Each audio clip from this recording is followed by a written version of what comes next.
Hey, everybody, and welcome to episode 16 of the Reach Films podcast. I'm your host, Jeff Fagan, and today we have an awesome guest, Brady Bessette, and you may have seen his work. He is a filmmaker and director of photography who has just started putting out content on YouTube and has grown a crazy amount in a very short period of time. And if you watch his content, you'll see why.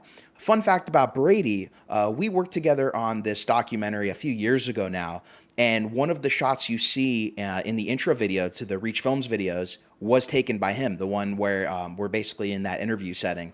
And so it's funny, things come full circle. Brady's almost in every video that I do, if you think about it spiritually.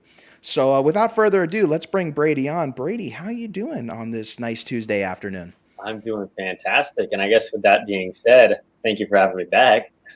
Yeah, no problem, dude. It's great to have you on the show. It's great to kind of talk to you face to face because, the last time we saw each other in person was on that documentary, Invisible. Yeah, that was what, 2018? Yeah, it was like 2 years ago, a little over 2 years ago at this point. That's crazy. It's pretty wild. Fast time flies and how much things change. Mm-hmm. So how did you get on that gig, Invisible? So it's a really funny story, I'd have to say. So Andre, very creative. I met him my freshman year in college. I was just doing photography at that point, and he posted on that Yik Yak app, like the anonymous Twitter for like colleges and stuff. He said, "My photographer failed. I need someone tomorrow. What are the odds?" And I was like, "Okay, me." I didn't know what I was doing at that point. I mean, I was still really early on. So Andre and I kind of built together, I guess, side by side. And it got to the point where he said, "Hey, I've got this really cool film. I could use a BTS shooter and a production assistant." And at this point, I didn't even know what a C-stand was. I don't know if you even knew that, but I really didn't know anything in the video film kind of production side of things. But that's why you PA. That's what you were doing. You're doing what you do when you don't know anything, and you go in and you PA and you learn. So okay. I didn't know. I knew you were green at the time, but I didn't necessarily think that it was like your first gig. I thought maybe it was just because you were young. Yeah, definitely my first gig, and because I was young. A lot of learning there. PAing was probably the best thing. PAing on that one especially was the best thing that I kind of threw myself into. And that was a lot of work, a lot more work traditionally, especially because the one shoot we did, we were like all over Florida in one day. Yeah. And I know you did the whole movie, I think, right? I only did half the movie. I was patchy because there were times when they were where I couldn't be, and I freelance on the side too, so I just be playing gigs. But a good chunk of it, I'd like to say, I was there for either PAing or BTS. Okay. Very cool. And Andre actually just moved to Tallahassee, I believe. Right. So he's out in that great state. It's funny. I actually met Andre. I sold him a Blackmagic Pocket camera in like 2015. I remember. And that's how we met. It's kind of weird how those things happen. And I was like, I'm a friendly dude. We're talking about Blackmagics, and I'm like, dude, you have any questions? Hit me up. And he did not hesitate to hit me up. He had a lot of questions, and we talked shop over the years, and one thing led to another. And I think the DP he had hired for the film called out like a few days before we were shooting. So then he called me and he's like, dude, I need a huge favor. I know this isn't your normal thing. This is the pay, but it's a cool project. Do you think you can come DP it for me? And I'm like, sure, why not? I'd like to work with you. I'm not doing anything that day. So we just went out, and I think it was like we went to Orlando and Jacksonville.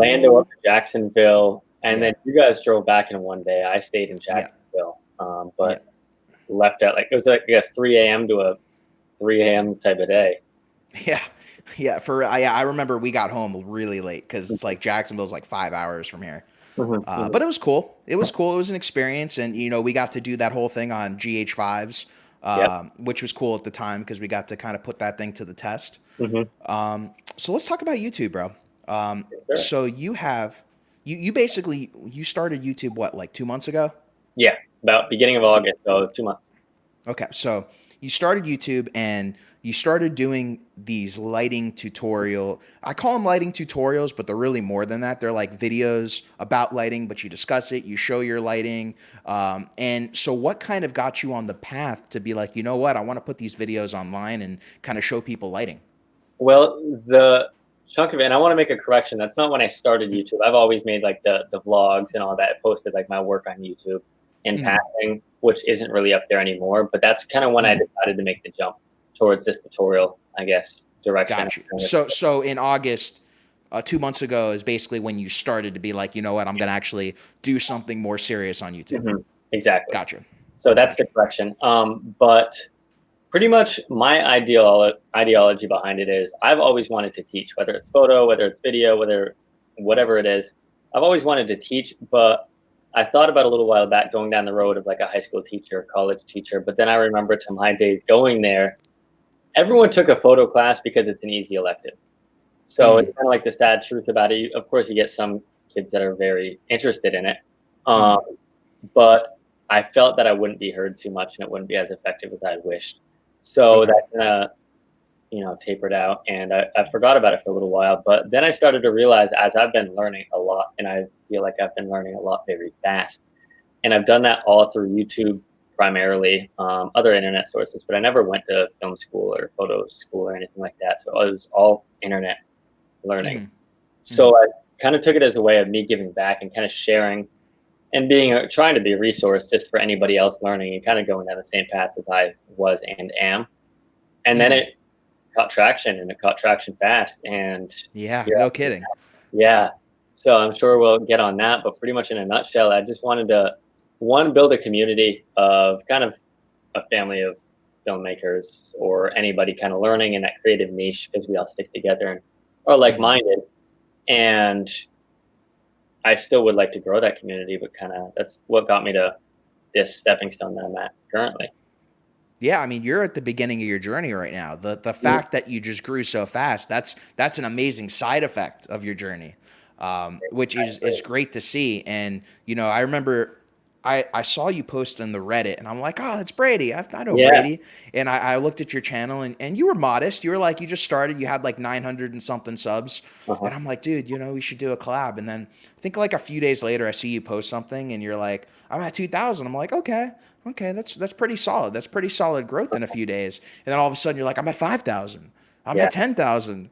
I'm at 20,000. And Yeah. and other YouTubers in the space that have, bigger channels, but at the same time have been doing this for a lot longer, Mhm. even they were like, holy crap, man, this guy's channel just blew up. And it's like you can tell because it's not just the subs, it's the views, it's the likes, it's the interactions that you have in the community. Like out of nowhere, you just kind of built this community and it popped up and it's flourishing. So how do you feel about that? What's your take on that whole experience? I was completely like it's in an analogy, it's like someone threw me on a roller coaster and just kind of shot me off. And that's what it felt like. Because one day I remember, and it was the Reddit video that you had seen. I remember I looked down and Mm, I was like, I just got 50 views in what, like 4 hours or something? Like, and that at that point, that was mm, crazy. And I was like, that yeah. never happens. It normally crawls up to 100 over a couple of days. So I was like, okay, something might be Mm, happening.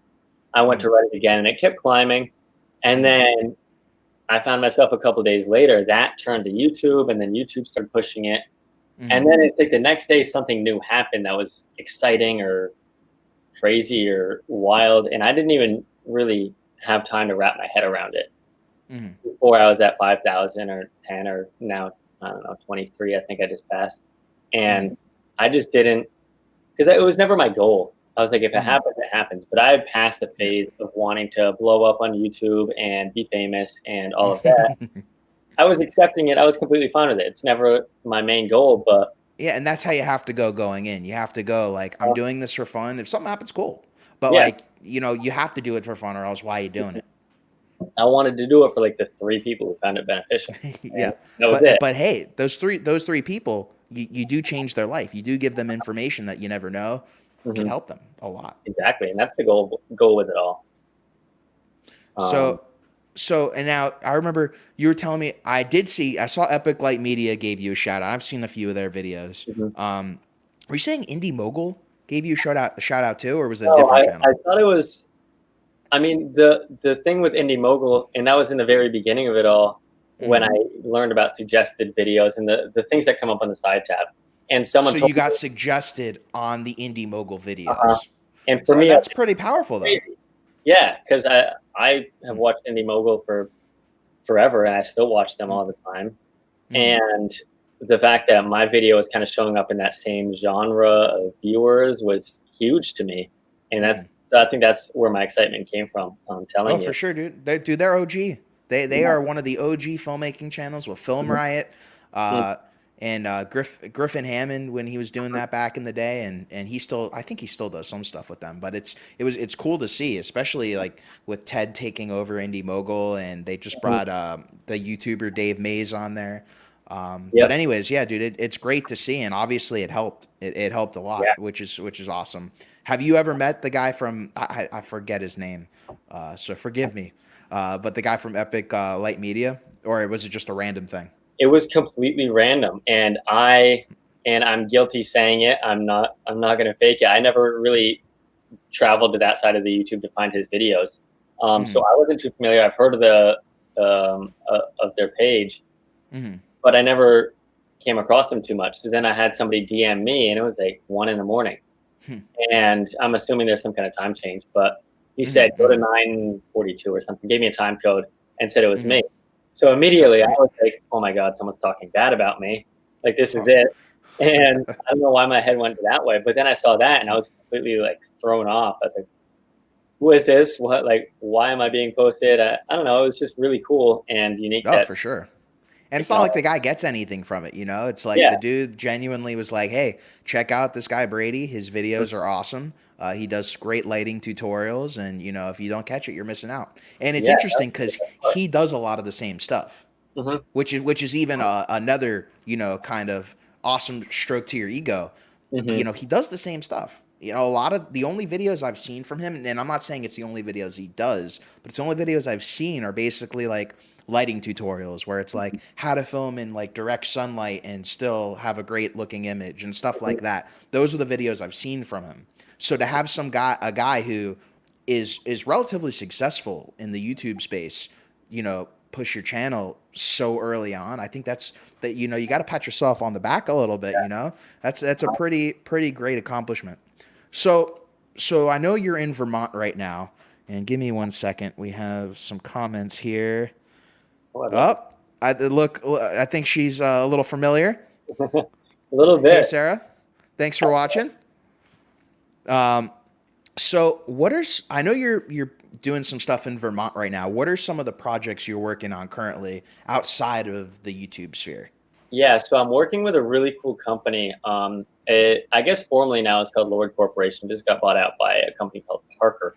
Okay. And forgive me for any mistakes that I may make, because it's very engineering centric. Mm-hmm. And essentially, what this division of the company or what I picked up makes is a lot of sensors, like inertial sensors, and a lot of engineering things used on a crazy variety amount of things. So I've been working with them to advertise a lot of their new products that are coming out Gotcha. or have Okay. since been released.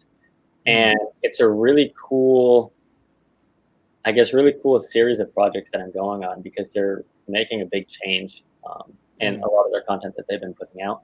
So I'm glad that I get to be a part of it. And there's a lot of creative freedom, or a good amount of creative freedom, which is kind of every DP and filmmaker's dream, having some kind of Absolutely. control over what you. And so now, are you in Vermont just for really that company? Yes and no, not for this company at this point. Kind of yes, Mm-hmm. because it's a fun project and I want to continue working on it. But initially, I drove up in April, beginning of Mm-hmm. When April, when COVID. the whole pandemic kind of started to be a thing, and Mm-hmm. I, my girlfriend Sarah and I decided to just get in the car, drive up. We slept in the back of the car in a rest stop because we didn't want to see anybody, talk to anybody, interact with anyone. And Mm-hmm. we made it to Vermont, and our plan was to stay here for 2 weeks, and that was in April, and it's October now. So Wow. Wow. it's kind of, there's been a lot of, I guess, pulling factors to keep us here. Um, Mm-hmm.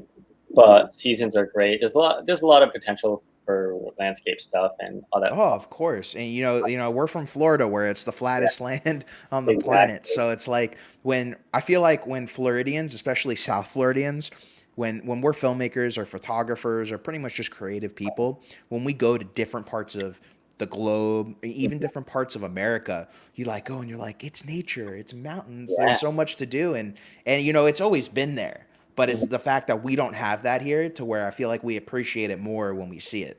Yeah, and it was at, I guess, to the point where I grew up in Vermont, so I was there till 18 or he was Gotcha. 17.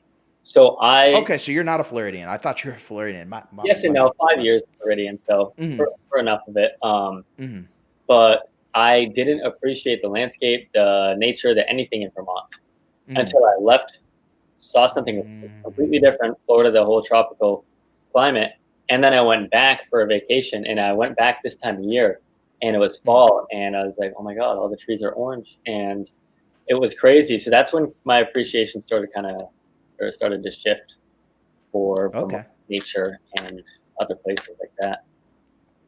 Awesome, dude. And just to let everybody who is watching knowing, if you have any questions for Brady, please let us know. I'll pull them up on the chat and we can go over it. We do have our first question right here Mhm. from there we go. Pixelator NYC. Thanks for watching, bud. Which do you guys prefer, aperture or nan light? Hmm. I'll let you go first. Well, Have you used considering either? I have not used Nanlite before, but I currently am Mm, using Aperture to mm, light myself right now. So if I look good, I prefer that. If not, we'll go with an alternate route. mm, But I love Aperture, other than mm. the higher end price. But it's always been a great product for me. Well, with aperture, I feel like they're considered the higher end price now just because there's so Mhm, much competition. But they mhm, started off being the lower end price, mhm, being, instead of getting an RE Sky panel, why not go get one of their like 120Ds or 300Ds and put a huge mhm. softbox on it and use that instead? And you're saving a lot of cash. And Yeah. now you have companies like Nanlite and so I call them Godox. Uh I huh. think they prefer to be called Godox, but I rather call them Godox. But Nanlite and Godox have some really really great options in that budget level price range. I've messed with the Nanlites and it's pretty decent. Hmm. Um, they don't to full disclosure, they really don't send me any gear, and Godox does. So I've been able to use a lot more Godox products than Nanlites. It's really been like I've been on a shoot and someone has a Nanlite, Uh and they huh. work. They work fine. The CRI seems pretty decent. They make great images. So I would say it really depends on what you're going because Yeah. Aperture has certain products that still companies like Nanlite and Godox haven't come out with. I forget the name of it, but Aperture just had basically their answer to the RE Sky panel, which is The way P cheaper. I 300. think you're looking at like $1,200, $1,300, and it's full RGB. I saw Scott Balcom did a review on it. A bunch of people did a review on I him, saw it and everywhere really quickly. and they're pretty solid. Like Mhm. I'll probably pick one up. I'm not gonna pick one up until I have a use for it. Uh huh. But once I have a use for it, I'll just pick it up. That way I can always have it on gigs. Because Mhm, right now I pretty much use these LEDs that are behind me for any type of work that I need. mhm, Because they're par. They're very they're very bright. They give me kind of the LED I need. But then you have I think it's like the 1000C or something like that. But anyways, it's a nice soft light that you can diffuse. You don't have to diffuse. It's a really great product. So I would say for those kinds of products, Aperture 100%. You yeah. don't really have a choice because the Mhm. other choice you're spending like 6 grand or more. And even the whole, I guess, consumer LED, and consumer might not be the right word for it, but this whole Mm-hmm. consumer LED industry of kind of indie lighting Mm-hmm. has blown up a lot in the past, probably even 5 years. Because Yep. before that, it was all kind of the, I don't even, I'm blanking on the name of It was the, all bulb lighting yeah. for the most part. Like even so, I went to film school, but I did not finish film school. But Okay. when we were at film school, almost everything we had other than the sky panels was a bulb. It was tungsten. We had, I think, one or two sky panels. We had a lot of fluorescent lights, but Hmm. like LEDs weren't really that big. But this is, Yeah. geez, I'm going to date myself. This is like 2012 Okay. that I was A doing lot this. has changed in 2012. Yeah, and a lot has changed. And you know, now you go on set, most of it is going to be LED. Just Hmm. because the technology has leaped so far. Back then, they looked at LED lights and they're like, Yeah. who are you using LEDs? Now they're like, no, LEDs, because they can be battery powered. You know, they don't emit nearly as much heat. Hmm. There's so many, they could be bicolor. I mean, there's just so many advantages to going Hmm. LED now. I forgot the biggest thing: not having to break a bulb and replace it on set. That's This is that's true. the biggest thing.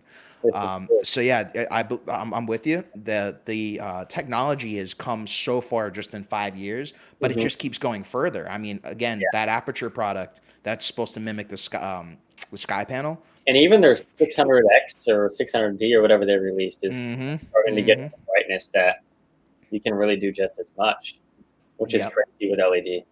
And then didn't they do a bicolor 300, they called it like the 300X or something like that? Or is that what you're talking about, the 600, No, there's where the it's like, 300X too. okay, And forgive me on if it's D or X on the 600. I just know it's 600, but 300X it's either RGB or bicolor, one or the other.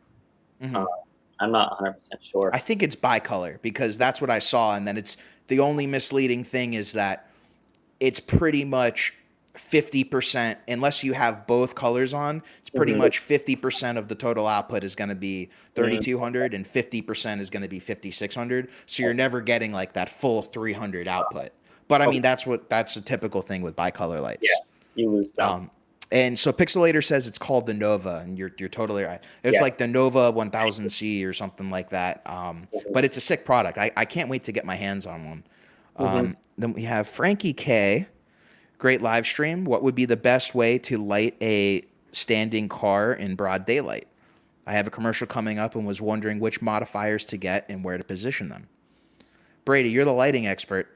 What would you say? I Frank, think there's a bunch of ways to do it, but yeah, Frankie's definitely putting me to the test right now. I know, right?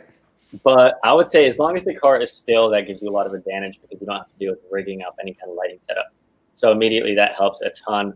But broad daylight, I would say, depending on, I guess, budget and all of that, the first thing you'd want to do is diffuse the sun just to even everything out so you don't have crazy harsh highlights because then you get the crazy dynamic range from the darkness in the car, the Yep. brightness Yep. outside. So if you can kind of cut that and even it out, the rest would all be, I would say, lighting, almost try to avoid except for accent or hard lighting because it's hard to overpower the daylight, and just work with bouncing and diffusing. So you put white, even like paper or white paper under the dash or like hidden places under the dash, wherever you need to add a little bit more light, I would say is the best thing to do. And then cut the light, or you use negative fill black on any sides that you want shadow. So if you want to, I don't know, my hand's not going to do much, but if you cut the light, it'll make it darker and add a little bit of contrast so it's not crazy flat once you diffuse it.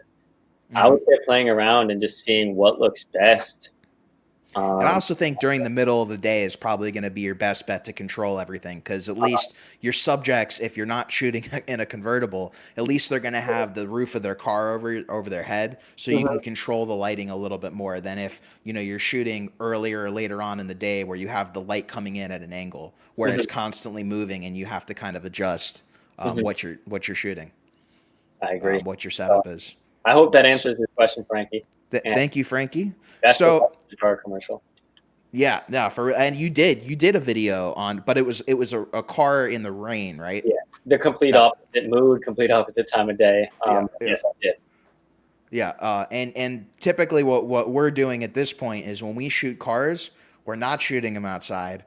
We're shooting them inside with an LED wall behind, Those are because crazy. we don't quite have that Mandalorian money where we can get that 360 LED wall. But I mean, when you have the LED wall behind the car, you can kind of put whatever you want it to look like is behind the car. It's just out of focus. Yeah. So that's kind of what we've been doing, but it just helps us control light a little bit better.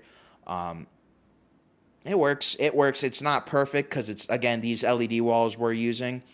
I wouldn't say they're necessarily designed for what we're using them with, but at the same time, when you're rendering that out of focus, you can't really tell. As long as it's lit, Mm-hmm. things look nice. But again, that's the indie studio way to do it, and a lot of people don't have even access to do something like that. But Yeah.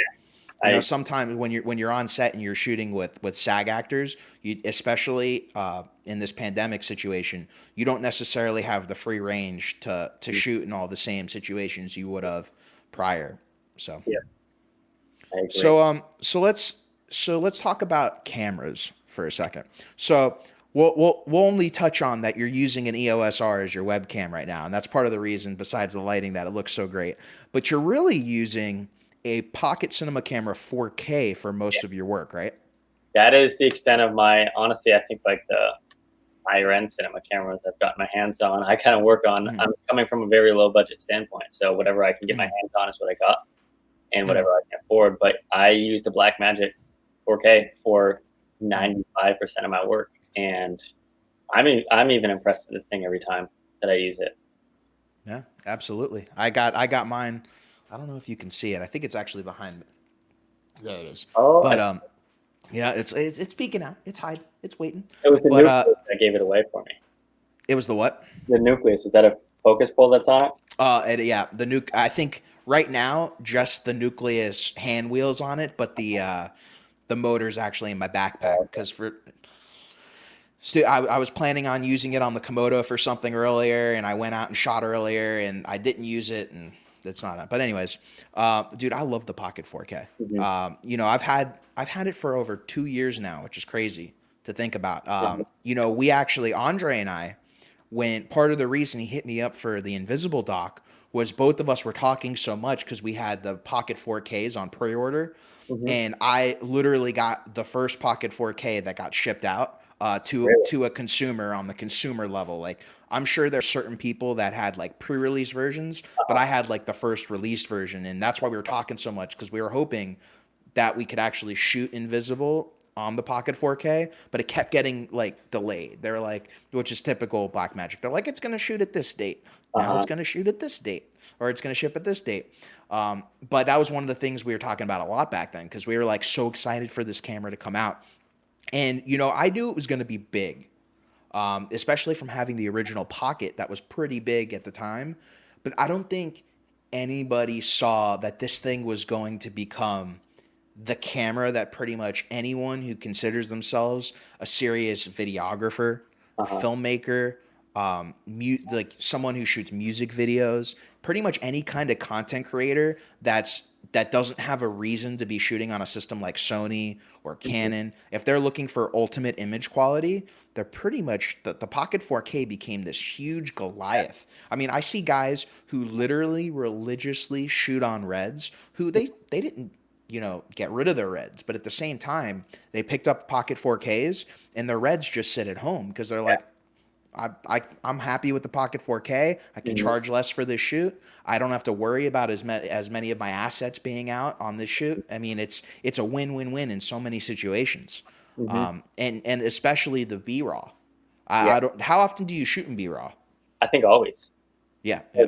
Sometimes it's more compressed, like 12:1. And I Mm-hmm. keep doing it all wrong, honestly. I just got it 4 months ago, 5 months ago, so I could be doing all the compressions wrong. But Mm-hmm. for the most part, I'm shooting in B-raw. It's the 12:1 is even smaller than ProRes for the most I part. know. How So crazy is that? I don't understand, because I was the very Canon and Canon only for everything Mm-hmm. for the Mm-hmm. longest time, which Canon is fantastic. But Yep. when it came to transitioning over to the cinema camera world, Canon wasn't necessarily the answer, because the lowest one is the C200, and that's kind of outdated now. Right, right, Then right. Andre, And there was no middle ground with the yeah, C200. It was either you shoot 8-bit video or you shoot raw video and have these crazy file sizes. exactly. So Andre I knew he had the 4K, and I Mm-hmm. remember I messaged him. I was like, should I? Do I need it? And Mm. Andre was like, your stuff is killer. You don't really need it. And then a week later, I ordered it because I You're wanted. like, I want the image quality. But Nice. wherever I was going with that, Mm. I couldn't tell you. I'm sorry. I kind of No, it's okay. So you got the Pocket 4K. So how long have you had it now? I got it right at the end of June, and the first thing I ever shot on it was So this year. yeah. Oh, so you got it during the pandemic, pretty Yeah, much. a Okay. lot. Yeah, a lot in my gear set has changed since I drove up here because I impulsively bought stuff out of boredom. But We've all been there. We've all yeah, been there. exactly. So I bought Mm, that, and the first thing I ever filmed on it was my film, The Letter, that Sarah and I shot and wrote. gotcha. And I didn't even know how to color grade and resolve because I just switched from Mm, Premiere. I haven't even opened Premiere in months. I Um, know. The result's but pretty good, huh? it's awesome. So I didn't even know how to color grade. I didn't even know how to work with the footage, but I was like, yeah, Mm, I got a real camera at this point because the R is great, but it's more so a hybrid between the correct. Yeah, absolutely. hmm Mm. And the fact that, with B-Raw, some people are going to go out there. I would say not just the red purists, but I would say the raw camera, the raw shooting purists are going to say B-Raw isn't raw, especially because how can it be raw if the file sizes are that small and the same compressions? But at the same time, I think for guys like us, we can do our ISO changes in post. We can do our white balance changes in post. We can also have these incredibly small file sizes and work on older yeah, computers. If it's not, even if it's not technically raw, it does what I need to it out looks of raw fantastic. video. Yeah. I'm happy with it. I'm so Uh-huh. happy with it. And I'm with you. I shoot 12-1, not all the time. But I would say I shoot 12-1 when I'm just doing some like personal stuff or Mm-hmm. some like web stuff. Mm-hmm. And pretty much anything serious, I shoot 5-1 or 3-1 on. Yeah. Sometimes Q0. Um, but I also shoot to SD cards. I don't know if you do that. I decided that when I bought everything, Mm-hmm. I just decided to rig it all out completely, like T5 and everything, Gotcha. because I knew that I had the money at that point, and I Mm-hmm. always hate getting one thing and then like saving up for the next thing and like making little Mm-hmm. steps. I was like, you know what, I'm just gonna do it all and You be did happy. it all. Yeah, So dude. I only just got I didn't get a T5, which is for anyone who doesn't know what we're talking about. They're the external drives that you can plug directly into the Pocket and basically record directly onto them. right here, There you go. There I you go go. right on top of the camera. Yeah, and they're great. The T5s work great. I actually use a RAV Power 512 SSD, and it works just as Okay. solid as the T5s. But the T5, it has an advantage because it was the most popular one when the Pocket came out. So the T5, a lot of the companies make mounts that you can add to your rig to make it easy to mount this thing and use it as a proprietary media storage. So that's kind of added to the fuel of why these things are so popular. Yeah. And shooting on a 512 drive, even if you're shooting on a Pocket 6K, you have footage for days. I've done shoots, especially with the Pocket 6K, where we're using that external drive. And it's pretty much always been a T5. Mm-hmm. We've never had to switch out Yeah. like ever. Especially, and I would say part of the reason we do that is on the 6K. I do change the compressions. I'll actually shoot on lower compressions for higher end stuff. Mm-hmm. If it doesn't require VFX, we'll Uh-huh. do 8-1 because Okay. it's 6K and we'll try to kind of match the bit rates out. Mm-hmm. But on 8-1 6K, sometimes we did 5-1 6K. I mean, we had hours of footage to the, and that's what's great about it. I wish the Komodo we could I wish we could record to drives like that. That would Yeah. make things so much easier and That's cheaper. what steered me away kind of on um, the C200. I thought about briefly because I was like, I could get away with the raw and the 8-bit kind of separation, but I couldn't do out to um, a T5 or SSD or anything like that. And the CFast cards or whatever it shoots on are ridiculous expensive. And Yep. same with the Yep. R5.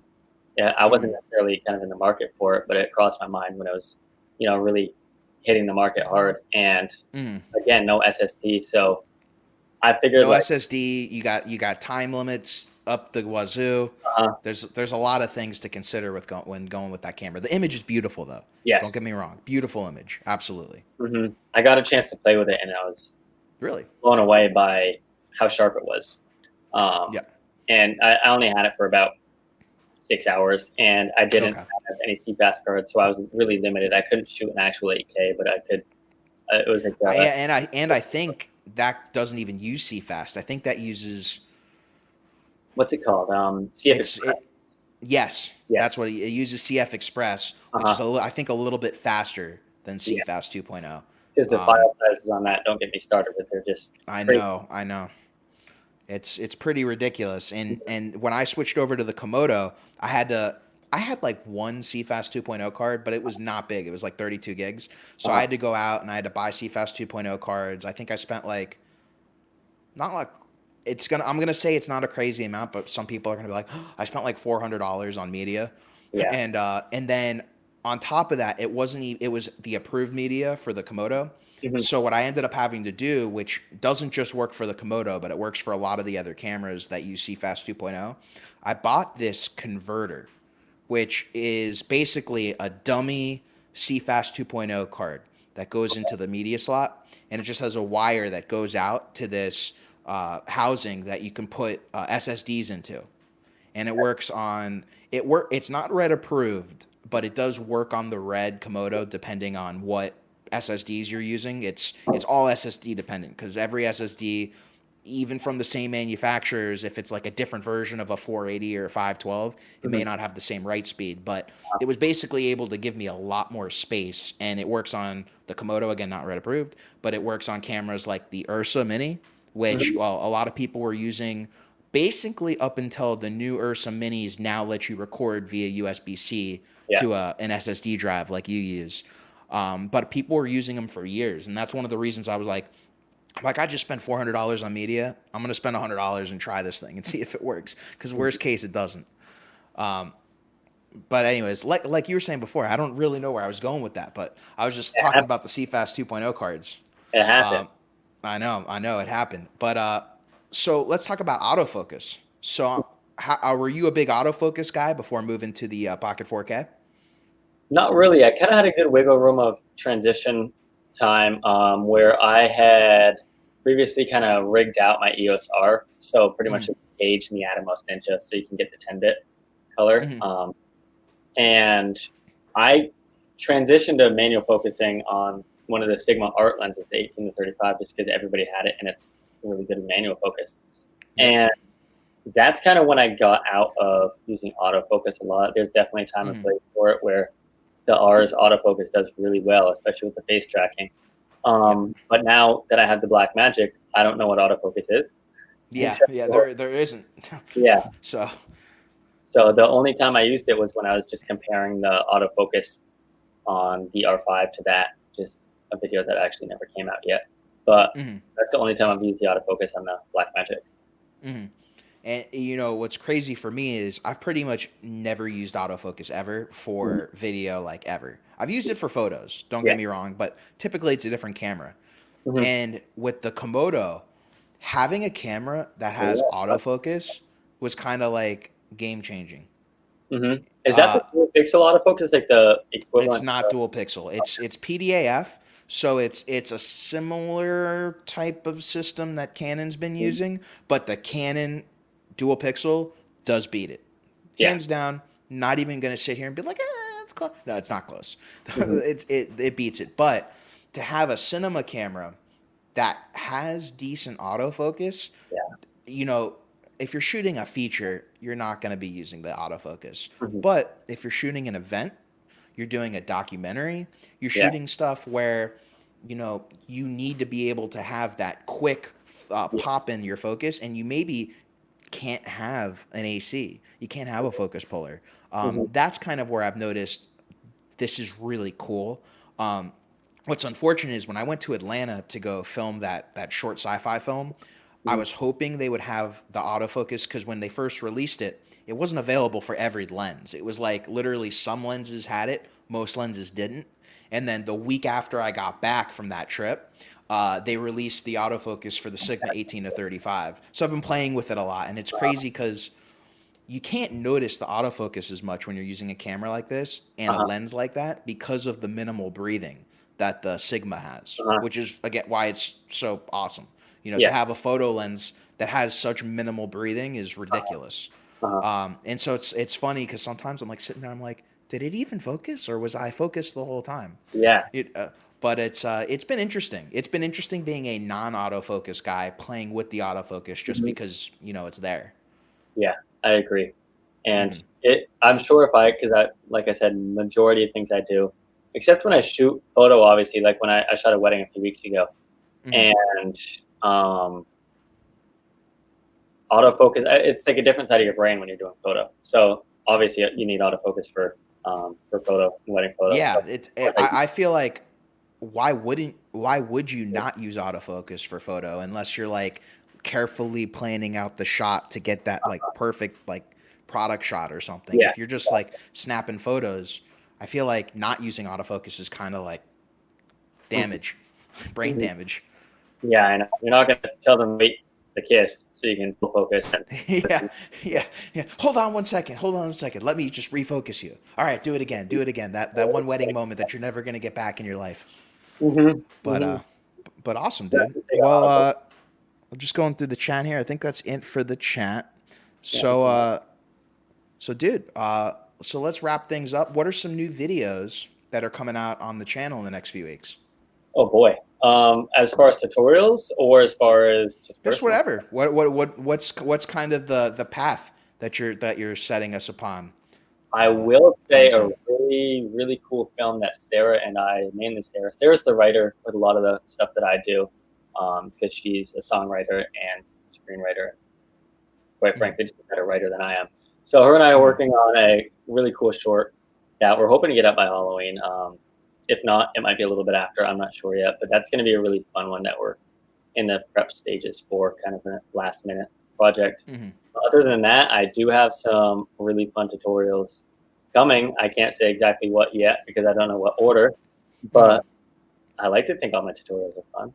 I mean, Yeah, of course. And, one thing I'll say about Sarah, it's always great to be able to have a partner who's uh-huh. not just kind of like a life partner, but they're also like your partner in crime. Yeah, Like you're out here, yeah, you're doing the videos where you're at, but you have Sarah, and I'm sure she's helping you a lot with like yeah. all of your content. And And it's it's not always even like great. she's there, so she's a helping hand. It's like she knows it and she's familiar with it Mhm. too. So a contribution, and it's even more helpful than just a helping hand there. So Mhm. it's a win-win. Yeah, it's a win-win for everybody. And Sarah gets these awesome, beautiful pictures and Uh, video of her. But at the same time, I'm sure she's learning a lot while she's helping you doing this. She's almost like PAing for you if you think about it. yeah, and then at the same time, like, because she's great with acting and all that, and that's kind of where I Mm, lack sometimes. mhm, So she'll be working with people, especially on the project with that Lord company. She kind of mhm. directs them, and I'll eavesdrop a little bit, be like, "Oh, okay, I see how that works now." So it's like I'm paying her for some things, but Yeah. she's paying me as well, and it's like I said, it's a win-win. It's really cool. No, that's awesome, dude. Well, Brady, I want to thank you so much for coming on the show today. Really appreciate you taking the time out on this Tuesday to come do this. Last, Yeah, no, it was great. And for everybody who is catching this, oh, wait. We have one last question. just in time. Before we wrap up.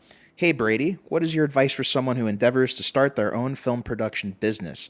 Not a loaded question right here. I'm Uh-huh. studying cinematography now, but I'm not sure what to do next. Oh boy. Now, first of all, It's loaded. I'm pretty sure that Tyler just left like the nicest comment I've ever gotten on one of my videos yesterday. I think it was him, and I'm sorry Mhm. if it wasn't. So thank you, Tyler. But the answer to your question, let me think for a second. What's your your advice? I would say this. Yeah, I'll answer first while you're thinking of your answer. So Tyler, if you're looking to start a video production business and you're green, you have like no experience doing it, but you want to start it, I would try to, whether it's kind of volunteer, do a little bit of interning, or if you have a lot of experience in a certain field, like you've been killing it at gaffing for like a few years, or you've been killing it at camera opping, I would kind of choose a position that you really excel in and try to work with production companies as that job title and kind of observe what they're doing and how they're operating business and see kind of what you like, what you don't like, and how you can take those core values of how they operate their business and bring it into your core values and how you want to operate your business. And like I said, the easiest way is you find your strength That way, that strength will get you into the table to talk to them and hopefully, you know, work on some of their projects. And the reason I say you may want to intern is some of these guys may not need, especially if it's a bigger company, they may not need a camera op. They may be sorted. They may not need gaffers. They may not need a DP. They may have been working with, you know, some of these guys in those positions for like 10 years or so. But there's always a way to get in the door. It's just kind of figuring out how you're going to do it. So that's my advice for step one. That's or question one. Pretty much you covered everything.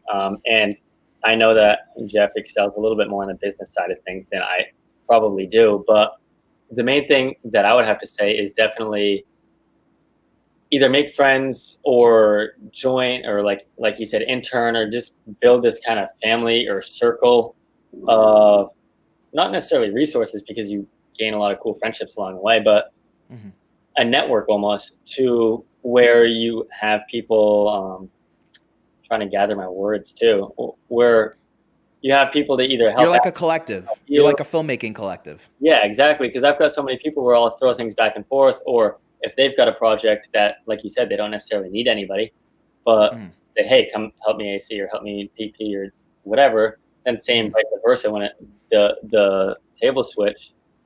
I guess it benefits you a little bit more, because I've always wanted to, and I think everybody does, want to just go 0 to 100. And you want to leave film school or leave whatever and have this extremely successful film company. And I don't think that it works that way for any kind of industry. No, not at all, especially in the film business, where it's part skill, part having some, and this is a small thing, having some of the gear, which a lot of people think that's like the biggest thing.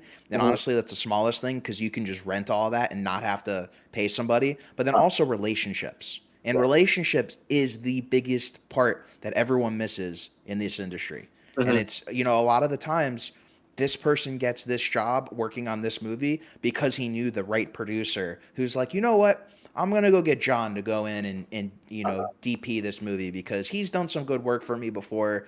And, you know, that's who we're going to get. And then the director may not have anyone in mind, be like, all right, cool.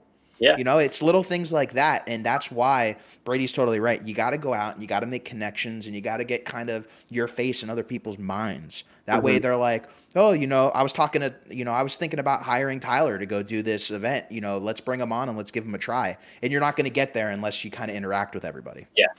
And that's something I really noticed as I started, I guess, reaching out or finding other DPs and other people in the industry, because I'm still relatively new in that kind of world. And I realized that everyone's connected in some sort of way, like through Instagram. Someone that I met or talked to in Toronto knows another person I found through a different route. Friends of friends. In like Utah or somewhere else. And I'm like, everyone must be related or have some kind of network or relationship. And it's like the 7 degrees of Kevin Bacon. Have you ever heard of that? I have not. So the 7 degrees of Kevin Bacon is literally exactly what you're saying, but it has to do with Kevin Bacon. And it's pretty much every actor in the industry is somehow related to Kevin Bacon within a few, and not related like their family with him, but they've like worked with people who have worked with him, who may have worked with him. And it's the degrees of Kevin Bacon. And it's the same in any industry. They use Kevin Bacon as an example because he's been in so many movies and he's worked with so many people that it's easy to kind of see that. But it's the same. Like, you know, there's this guy, there's this channel, Craft Show. And, you know, they did amazing content. They still put out stuff every once in a while. Amazing dudes, Drew and Jeff. And it's like you go and you look at their profile and, oh, they know this guy, Scott Balcom. And Scott knows like this dude and this dude, and this dude knows another dude who knows Brad Pitt. You know, and that's the whole connection. And that's why you just got to go meet people. Yeah. And I think one thing we did kind of leave out too is a lot of this too is dependent on where you live. So if you live in the absolute middle of nowhere, making these connections, especially with people who are all trying to learn, is even more important, because there may not be a production company if you're living in Gainesville, Florida. But there may be a production company if you're living in Miami, Florida. So if you're living in a place like Gainesville, you may want to like get together with like-minded people to try to put this, you know, production together, and all kind of get on the same path, you make connections, but you also meet people. You're like, when you go to your next project, you're like, this guy worked really well doing the lights. I'm going to use him, because in rural places, you need to make connections like that, because you're not going to hire people and bring them in. You're not going to get industry vets unless you pay them a pretty sum to come in and, direct or DP your project. I agree. Couldn't have been said any better. But yeah, I think we that was a great note to end on, a nice philosophical note on what to do. So yeah, anyways, we'll go back to thank you again, man. It was great. Dude, you did one thing I should have done. I should have had coffee during this, because I always love having a nice cup of Joe during these interviews. And today, it's a bad habit, but it's a great habit. And now it's just kind of part of my, I think, every filmmaker's persona and their, I guess, character. I've always we could thank Peter McKinnon for glorifying that, or making me just, I don't know, not as unique. Well, I think everyone does their coffee in their own way, and that's what makes you unique. How you prepare it. Some people are Keurig people. Some people are Peter McKinnons, and they're making their ground coffee, and they're taking the beans and they're making it happen. So I like a little bit of both. I like the craft, but also, I'm guilty of being a Keurig guy. Yeah, I'm a Keurig guy. I don't have the time for that in the morning. I'd love to say I did, but I don't. So I have to boring it out and do the Keurig. But I do use refillable K-cups. I don't use the K-cups that you just throw out. So I'm an environmentally conscious K-cup, or an environmentally conscious Keurig user. I've got to shoot Thursday with a recyclable K-cup company. Really? So funny that we're on this topic. It's called Cambrio Roasters, based out of South Carolina or something like that. Super cool. I want to find out more about it, because I think it's really cool. Yeah, dude, I can't wait to see some content. If you do any content on it, I'd love to see it, because I love reusable K-cups, man. You can use whatever coffee you want, and boom, boom, start it, you're done. Yeah. I mean, how awesome is that? It's a lot more eco-friendly. Well, I'm gonna end this before we go further, because I know you and we could ramble on for hours and do this. So I don't want to take too much more of your time. So again, dude, thank you so much for coming on the show today. Thank you so much, Jeff, and thanks to everyone else, whoever was on the call. And I'm looking forward to maybe next time. Yeah, absolutely. I can't wait to have you back on. And again, if you are listening to this show on Apple, on Spotify, we are doing a live version on YouTube. So go to youtube.com/reachfilms, and you could watch the show live. If you subscribe to the page, hit that notification bell. You'll be notified when we go live. So until next time, I'll see you guys in the next video. Adios, everybody. That's great. Bye, guys.